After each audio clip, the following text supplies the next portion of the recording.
বুদ্ধদেব ভট্টাচার্য ধানবাদ থেকে এখন আমি ব্যবসায়ীদের বিষয়ে কিছু জানাচ্ছি। ব্যবসা করবার আগে ব্যবসায়ীদের উচিত কোনো ভালো জ্যোতিষীর থেকে দেখিয়ে নেওয়া যে তার জন্য কোন ব্যবসা সঠিক হবে।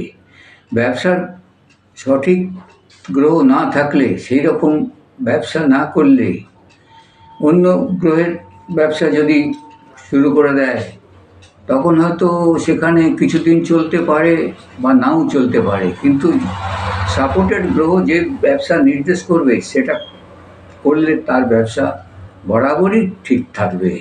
হয়তো আরও অনেক ব্যবসায়ী সেখানে বসবে, কিন্তু তার ব্যবসা বন্ধ হয়ে যাওয়ার মতন থাকবে না। যেমন দেখবেন একই জায়গায় কয়েকটি মাংসের দোকান থাকে, তার মধ্যে একটির খুব রমরমা চলে, আর বাকিগুলো আসে কিছুদিন পরেই তারা তল্পি তল্পা গুটিয়ে চলে যায়। কারণ কি? তাদের যে গ্রহর দ্বারা ওই সমস্ত ব্যবসার সাপোর্ট হয় সেই গ্রহ তাদের নেই। যার রমরমা চলছে তার সেই গ্রহের সাপোর্ট আছে, সে অন্য জায়গায় গেলেও তার চলবে।